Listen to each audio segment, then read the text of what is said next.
ಸ್ನೇಹಿತರೆ ನಮಸ್ಕಾರ. ನಾನು ನಿಮ್ಮ ರಾಕೇಶ್ ಆರುಂಡಿ. 2 ವರ್ಷದ ಪುಟ್ಟ ಕಂದಮ್ಮ ಜಾನ್ವಿ ನಾಪತ್ತೆಯಾಗಿ ಇಂದಿಗೆ ಬರೋಬ್ಬರಿ 18 ದಿನಗಳೇ ಕಳೆದು ಹೋದವು.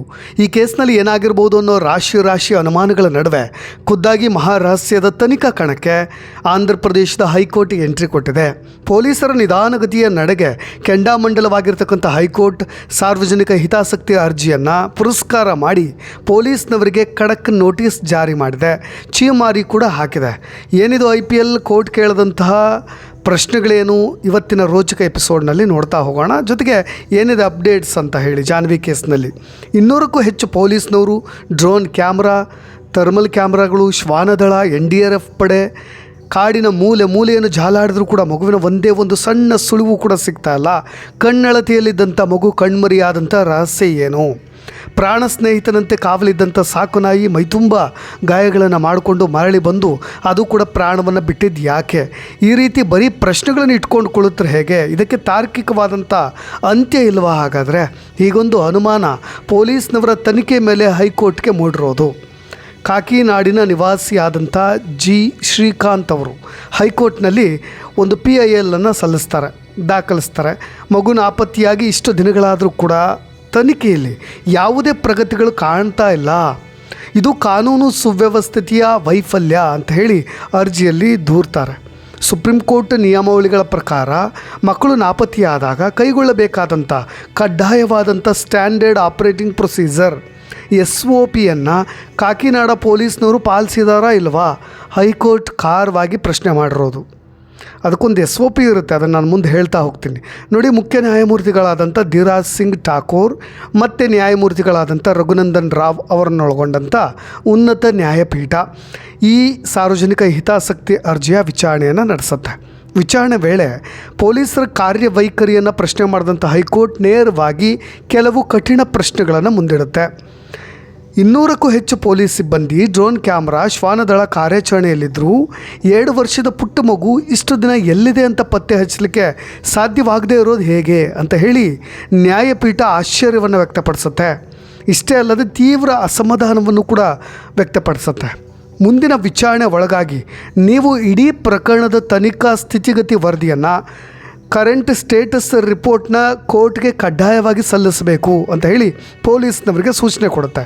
ಪೊಲೀಸರು ಪ್ರಸ್ತುತ ಕಾಡಿನ ಬೇಟೆಗಾರರು, ಸಂಚಾರಿ ಬುಡಕಟ್ಟು ಜನಾಂಗ ಮತ್ತು ಮಾಟ ಮಂತ್ರದ ಕೋನಗಳಲ್ಲೂ ಕೂಡ ಹುಡುಕಾಟವನ್ನು ನಡೆಸ್ತಾ ಇದ್ದೀವಿ ಅಂತ ಹೇಳಿ ಕೋರ್ಟ್ಗೆ ಪ್ರಾಥಮಿಕ ವಿವರವನ್ನು ಕೊಡ್ತಾರೆ. ಹಾಗಾದರೆ ಈ ಕೇಸ್ನಲ್ಲಿ ಸ್ವಲ್ಪ ಕಾಡಿನ ಬೇಟೆಗಾರರ ಮೇಲೆ ಮತ್ತು ಸಂಚಾರಿ ಬುಡಕಟ್ಟು ಆ್ಯಂಗಲ್ನಲ್ಲಿ ಈಗ ಸದ್ಯದ ಪೊಲೀಸರ ನಡೆ ಮತ್ತು ತನಿಖಾ ದಿಕ್ಕು ಸಾಗ್ತಾ ಇದೆ ಅನ್ನೋ ಒಂದು ಇಂಟ್ರೆಸ್ಟಿಂಗ್ ಮಾಹಿತಿ ಸಿಗ್ತಾ ಇರೋದು. ಮಕ್ಕಳು ನಾಪತ್ತೆಯಾದಾಗ ಸುಪ್ರೀಂ ಕೋರ್ಟ್ ಒಂದು ಸೂಚನೆಯ ಒಂದು SOP ಬಿಡುಗಡೆ ಮಾಡಿದೆ. ಅದನ್ನು ಈ ಪೊಲೀಸ್ನವರು ನಮಗೆ ಕಾಕಿನಾಡ ಒಂದು ಜಾನ್ವಿ ಕೇಸ್ನಲ್ಲಿ ಅದನ್ನು ಎಷ್ಟರ ಮಟ್ಟಿಗೆ ಪೊಲೀಸ್ನವರು ಪಾಲಿಸಿದ್ದಾರೆ ಅನ್ನೋ ತುಂಬ ಇಂಟ್ರೆಸ್ಟಿಂಗ್.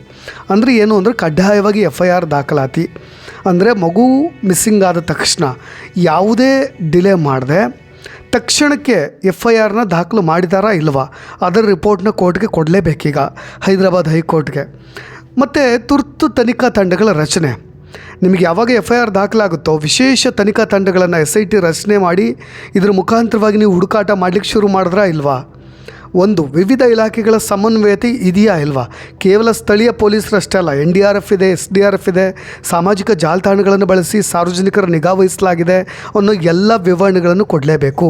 ಇನ್ನು ರಾಷ್ಟ್ರೀಯ ಪೋರ್ಟಲ್ ಅಪ್ಡೇಟ್ ಅಂದರೆ ಮಿಸ್ಸಿಂಗ್ ಆದ ಈ ಒಂದು ಮಗುವಿನ ಫೋಟೋ ಮತ್ತು ವಿವರಗಳನ್ನು ಭಾರತ ಸರ್ಕಾರದ ಟ್ರ್ಯಾಕ್ ಚೈಲ್ಡ್ ಪೋರ್ಟಲ್ನಲ್ಲಿ ತಕ್ಷಣವೇ ಅಪ್ಲೋಡ್ ಮಾಡಲಾಗಿದೆಯಾ ಇಲ್ವಾ ಅನ್ನೋದನ್ನು ಕೂಡ ದಾಖಲೆ ಕೇಳ್ತಾ ಇದೆ ಕೋರ್ಟ್. ತುಂಬ ಸ್ಟ್ರಿಕ್ಟ್ ಆದಂಥ ಒಂದು ಖಡಕ್ ಕ್ಲಾಸನ್ನು ತೆಗೆದುಕೊಳ್ತು. ಜೊತೆಗೆ ಪೊಲೀಸ್ನವರು, ಗ್ರಾಮಸ್ಥರು, SDRF ಸಿಬ್ಬಂದಿ ಒಟ್ಟಾಗಿ ಮಗುವನ್ನು ಹುಡುಕಾಡಲಿಕ್ಕೆ ಸುತ್ತಮುತ್ತಲಿನ ಬೆಟ್ಟ, ತೋಟ, ಕೊಳಗಳು, ದಟ್ಟ ಅರಣ್ಯ ಪ್ರದೇಶಗಳಲ್ಲಿ ವ್ಯಾಪಕವಾಗಿ ಹುಡುಕಾಟವನ್ನು ನಡೆಸ್ತಾ ಇದ್ದಾರೆ. ವಿಶೇಷ ಗಸ್ತು ವಾಹನಗಳಾದಂಥ ರಾಕ್ಸಿ ಇದೆ ಮತ್ತು ಮ್ಯಾಕ್ಸನ್ನು ಕೂಡ 2 ವಾಹನಗಳನ್ನು ವೆಹಿಕಲ್ನ ಬಳಸ್ತಾ ಇದ್ದಾರೆ. ಡ್ರೋನ್ ಕ್ಯಾಮ್ರಾಗಳನ್ನು ಸಹ ವ್ಯಾಪಕವಾಗಿ ಬಳಸಲಾಗಿದೆ. ಮಗುವಿನ ಯಾವುದೇ ಕುರುಹು ಇಲ್ಲಿವರೆಗೂ ಪತ್ತೆಯಾಗಿಲ್ಲ. ಮಗುವಿನ ಮೇಲೆ ಕಾಡು ಪ್ರಾಣಿಗಳು ದಾಳಿ ಮಾಡಿದರೆ ಬಟ್ಟೆ ಅಥವಾ ಇತರ ಪುರಾವೆಗಳು ಸಿಗ್ತಾ ಇದ್ವು ಅಂತಲೂ ಕೂಡ ಅಧಿಕಾರಿಗಳು ಪ್ರಶ್ನೆ ಮಾಡ್ತಾ ಹೋಗ್ತಾರೆ. ಆದರೆ ಬೆಟ್ಟದ ಪ್ರದೇಶಗಳಲ್ಲಿ ಎಲ್ಲಿಯೂ ಕೂಡ ಕಾಡು ಪ್ರಾಣಿಗಳು ಅಥವಾ ಹೆಬ್ಬಾವುಗಳು ಯಾವುದೇ ಕುರುಹುಗಳು ಕಂಡು ಬಂದಿಲ್ಲ.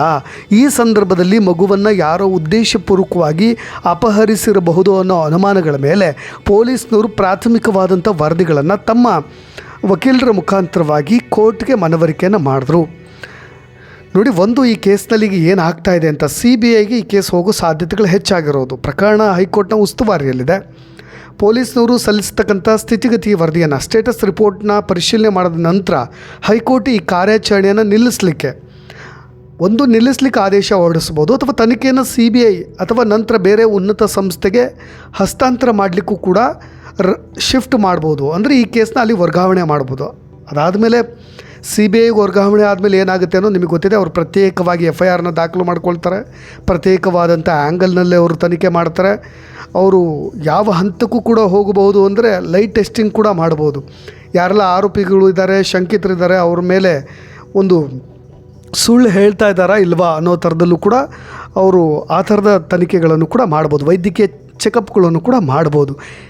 ಒಂದು ಎಲ್ಲ ಆಯಾಮಗಳಲ್ಲೂ ಕೂಡ ಡ್ರೋನ್, ಶ್ವಾನದಳ, ನೂರಾರು ಪೊಲೀಸ್ನವರು ಇವರೆಲ್ಲರೂ ಕೂಡ ಹುಡುಕಿದ ಮೇಲೂ ಕೂಡ ಯಾವುದೇ ಸುಳಿವು ಸಿಗದೇ ಇದ್ದರೆ ಕಾನೂನಿನ ಪ್ರಕಾರ ಪೊಲೀಸ್ನವರು ಇದೊಂದು ಅನ್ಟ್ರೇಸ್ಡ್ ಕೇಸ್ ಅಂತ ಹೇಳಿ ಪತ್ತೆಯಾಗದ ಪ್ರಕರಣ ಅಂತ ಘೋಷಣೆ ಮಾಡಿ ಕೋರ್ಟ್ಗೆ ಫೈನಲ್ ರಿಪೋರ್ಟ್ನ ಸಲ್ಲಿಸಿದರೆ ಅದು ಭೌತಿಕ ಕಾರ್ಯಾಚರಣೆಯನ್ನು ತಾತ್ಕಾಲಿಕವಾಗಿ ನಿಲ್ಲಿಸಿದಂತಾಗುತ್ತೆ. ಮತ್ತು ಕೋರ್ಟ್ ಆದೇಶಗಳ ಮುಖಾಂತರವಾಗಿ ಅವರು CBI ವರ್ಗಾವಣೆ ಮಾಡ್ತಾರಾ ಏನು ಅನ್ನೋದು ಮುಂದೆ ನೋಡಬೇಕಾಗತ್ತೆ. ಇನ್ನು ಜೊತೆಗೆ ಕಾಡಿನಲ್ಲಿ ಹುಡುಕಾಟ ನಡೆಸಿರೋದ್ರಿಂದ ಯಾವುದೇ ಪ್ರಯೋಜನ ಇಲ್ಲ. ಮಗುವನ್ನು ಬೇರೆ ರಾಜ್ಯ ಅಥವಾ ನಗರಕ್ಕೆ ಅಪಹರಿಸಲಾಗಿದೆ ಅಂತ ಹೇಳಿ ಬಲವಾದಂಥ ತಾಂತ್ರಿಕ ಅಥವಾ ಗುಪ್ತಚರ ಸುಳಿವೇನಾದರೂ ಸಿಕ್ಕರೆ ನಡೀತಾ ಇರ್ತಕ್ಕಂಥ ಕಾರ್ಯಾಚರಣೆ ನಿಲ್ಲಿಸಿ ತನಿಖೆ ದಿಕ್ಕನ್ನು ಬದಲಾಯಿಸಲಿಕ್ಕೆ ಕೋರ್ಟ್ ಆದೇಶ ಕೂಡ ಕೊಡಬಹುದು. ಸ್ನೇಹಿತರೆ, 2 ವರ್ಷದ ಪುಟ್ಟ ಕಂದಮ್ಮ ಜಾನ್ವಿ ಕಣ್ಮರಿಯಾಗಿ 18 ದಿನ ಆಗೋಯ್ತು. ಎಲ್ಲಿದ್ದಾಳೆ, ಹೇಗಿದ್ದಾಳೆ, ಕನಿಷ್ಠ ಸುಳಿವು ಸಿಗ್ತಾ ಇಲ್ಲ. ಇಡೀ ವ್ಯವಸ್ಥೆಗೆ, ಈ ಭ್ರಷ್ಟ ವ್ಯವಸ್ಥೆಗೆ ಹಿಡಿದಂಥ ಕನ್ನಡಿ ಅಂತ ಹೇಳ್ಬೋದು. ಪೊಲೀಸ್ನವರು ಇಷ್ಟು ತಾಂತ್ರಿಕವಾಗಿ ಮುಂದುವರೆದಿದ್ರು ಕೂಡ ಯಾಕೆ ಇದನ್ನು ಪತ್ತೆ ಹಚ್ಚಲಿಕ್ಕೆ ಆಗ್ತಾ ಇಲ್ಲ ಅಂತ. ಅದಕ್ಕೆ ಹೈಕೋರ್ಟ್ ಕೂಡ ಅದೇ ರೀತಿಯಾಗಿ ಗಂಭೀರವಾಗಿ ಅವರಿಗೆ ಪ್ರಶ್ನೆಗಳನ್ನು ಕೇಳಿದ್ದು. 200 ಪೊಲೀಸರ ದಂಡು, ಅತ್ಯಾಧುನಿಕ ಡ್ರೋನ್ ತಂತ್ರಜ್ಞಾನ, ಇವರೆಲ್ಲರ ನಡುವೆ ಹೆತ್ತವರ ಕಣ್ಣೀರಿಗೆ ಮಾತ್ರ ಇನ್ನೂ ಉತ್ತರ ಸಿಗ್ತಾ ಇಲ್ಲ. ಆದರೆ ಈಗ ಆಂಧ್ರ ಪ್ರದೇಶ ಹೈಕೋರ್ಟ್ ಈ ಪ್ರಕರಣವನ್ನು ಗಂಭೀರವಾಗಿ ಪರಿಗಣಿಸಿರೋದ್ರಿಂದ ನೊಂದ ಕುಟುಂಬದಲ್ಲಿ ಕೌತುಕದ ಜೊತೆಗೆ ಹೊಸ ಆಶಾಕಿರಣ ಏನಾದರೂ ಮೂಡಬಹುದಾ? ಮೇ ಬಿ ಇದು ಉನ್ನತ ತನಿಖಾ ಸಂಸ್ಥೆಗೂ ಕೂಡ ಶಿಫ್ಟ್ ಆಗಬಹುದು. ಕೋರ್ಟ್ ನೀಡಿರ್ತಕ್ಕಂಥ ಗಡುವಿನೊಳಗೆ ಪೊಲೀಸರು ಸಲ್ಲಿಸಲಿರ್ತಕ್ಕಂಥ ಆ ಸ್ಟೇಟಸ್ ರಿಪೋರ್ಟ್ನಲ್ಲಿ ಯಾವೆಲ್ಲ ಆಘಾತಕಾರಿಯಾದಂಥ ಸತ್ಯಗಳು ಹೊರಬರುತ್ತೆ. ಒಂದು ವೇಳೆ ಸ್ಥಳೀಯ ಪೊಲೀಸರ ತನಿಖೆ ಹೈಕೋರ್ಟ್ಗೆ ತೃಪ್ತಿ ನೀಡದೇ ಇದ್ದರೆ ಇಡೀ ಪ್ರಕರಣ ದೇಶದ CBI ಪಾಲಾಗುತ್ತೆ. ಮಾಟಮಂತ್ರ, ಬೇಟೆಗಾರರ ಜಾಲ, ಹಳೆಯ ವೈಷಮ್ಯ, ಈ ನಿಗೂಢ ಸುಳಿಯಿಂದ ಜಾನ್ವಿ ಸುರಕ್ಷಿತವಾಗಿ ಹೊರಬಂದು ಹೆತ್ತವರ ಮಡ್ಲು ಸೇರ್ತಾಳ. ಹೈಕೋರ್ಟ್ನ ಮುಂದಿನ ಆದೇಶ ಮತ್ತು ಪೊಲೀಸರ ಪ್ರತಿ ಹೆಜ್ಜೆಯ ಲೈವ್ ಅಪ್ಡೇಟ್ಗಳ ಸಮೇತ ನಾನು ನಿಮಗೆ ಹೇಳಲೇಬೇಕಾಗತ್ತೆ. ಖಂಡಿತವಾಗೂ ಮುಂದಿನ ವಿಡಿಯೋದಲ್ಲೂ ಕೂಡ ಅದರ ಅಪ್ಡೇಟ್ ಸಮೇತವಾಗಿ ಬರ್ತೀನಿ. ಜೊತೆಗೆ ಇಡೀ ದೇಶದ ಪೊಲೀಸ್ ವ್ಯವಸ್ಥೆಯ ದೌರ್ಬಲ್ಯ ಇದೆಯಲ್ಲ, ದಿನದ 24 ಗಂಟೆ ಹದ್ದಿನ ಕಣ್ಣಿಡ್ತಕ್ಕಂಥ ತಂತ್ರಜ್ಞಾನಗಳಿದ್ದಾವೆ, ಅತ್ಯಾಧುನಿಕ ಡ್ರೋನ್ಗಳಿದ್ದಾವೆ, ತರಬೇತಿ ಟ್ರೈನ್ಡ್ ಶ್ವಾನದಳ ಇದೆ, ನೂರಾರು ಪೊಲೀಸರ ಪಡೆ ಇದೆ. ಇಷ್ಟೆಲ್ಲ ಸೌಲಭ್ಯಗಳಿದ್ದರೂ ಕೂಡ 18 ದಿನ ಆದರೂ ಪತ್ತೆ ಹಚ್ಚಲಿಕ್ಕೆ ಸಾಧ್ಯವಾಗಿಲ್ಲ. ಇದು ನಮ್ಮ ತನಿಖಾ ವ್ಯವಸ್ಥೆ ಜಡವಾಗಿದೆ ಅನ್ನೋದಕ್ಕೆ ಇದು ಗೊತ್ತಾಗ್ತಾ ಇರೋದು. ಯಾವುದೋ VVIP ಅಥವಾ ರಾಜಕಾರಣಿಗಳ ಮನೆಯಲ್ಲಿ ಒಂದು ಸಣ್ಣ ವಸ್ತು ಕಳ್ಳತನವಾದರೆ ಗಂಟೆಗಳ ಒಳಗೆ ಆರೋಪಿಗಳನ್ನು ಹೆಡೆಮುರಿ ಕಟ್ತಕ್ಕಂಥ ನಮ್ಮ ಪೊಲೀಸ್ನವರು. ಹೆತ್ತವರ ಕಂದಮ್ಮ ಕಣ್ಮರೆಯಾದಾಗ ಸುಪ್ರೀಂ ಕೋರ್ಟ್ನ ಕಡ್ಡಾಯ ನಿಯಮಗಳನ್ನು ಪಾಲಿಸೋದಕ್ಕೂ ಕೂಡ ಹೈಕೋರ್ಟ್ನಿಂದ ಚಾಟಿ ಏಟು ತಿನ್ನಬೇಕಾದಂಥ ಪರಿಸ್ಥಿತಿ ನಿರ್ಮಾಣವಾಗಿರೋದು. ವಿಳಂಬ ನೀತಿ, ತಾಂತ್ರಿಕ ನಿಪುಣತೆಯ ಕೊರತೆ ಮತ್ತು ಜನಸಾಮಾನ್ಯರ ಪ್ರಕರಣಗಳನ್ನು ನಿರ್ಲಕ್ಷಿಸ್ತಕ್ಕಂಥ ನಮ್ಮ ಪೊಲೀಸರ ಧೋರಣೆ ಇವತ್ತು ಅಪರಾಧಿಗಳಿಗೆ ಹೆಡೆಮುರುಗಿ ಕಟ್ಟದಂತೆ, ಹೆದರಿಕೆ ಇಲ್ಲದಂತೆ ಅವರೆಲ್ಲರೂ ಕೂಡ ರಾಜಾರೋಷವಾಗಿ ತಿರುಗಾಡಲಿಕ್ಕೆ ದಾರಿ ಮಾಡಿಕೊಟ್ಟಂತಾಗಬಿಟ್ಟಿದೆ. ಇನ್ನಾದರೂ ನಮ್ಮ ಪೊಲೀಸ್ ಇಲಾಖೆ ಹೈಕೋರ್ಟ್ನ ಈ ಕೆಂಡಾಮಂಡಲದ ಎಚ್ಚರಿಕೆಯಿಂದ ಎಚ್ಚೆತ್ತುಕೊಳ್ಳುತ್ತಾ ವ್ಯವಸ್ಥೆಯ ದೌರ್ಬಲ್ಯದ ನಡುವೆಯೂ ಕೂಡ ಪುಟ್ಟ ಜಾನ್ವಿ ಜೀವಂತವಾಗಿ ತನ್ನ ತಾಯಿಯ ಮಡಿಲನ್ನು ಸೇರ್ತಾಳ. ಹೈಕೋರ್ಟ್ ನೀಡಲಿರ್ತಕ್ಕಂಥ ಮುಂದಿನ ತೀರ್ಪು ಮತ್ತು ಈ ಪ್ರಕರಣದ ಪ್ರತಿಯೊಂದು ಕಟ್ಟು ಸತ್ಯಗಳನ್ನು ನಾನು ನಿಮಗೆ ನಿರಂತರವಾಗಿ ತಲುಪಿಸ್ತಾ ಇರ್ತೀನಿ ಮುಂದಿನ ವಿಡಿಯೋದಲ್ಲಿ ಅಂತ ಹೇಳ್ತಾ ಇನ್ನಷ್ಟು ಅಪ್ಡೇಟ್ಸ್ಗಳೊಂದಿಗೆ ಮತ್ತೆ ಬರ್ತೀನಿ. ನಾನು ರಾಕೇಶ್ ಆರುಂಡಿ. ಧನ್ಯವಾದ.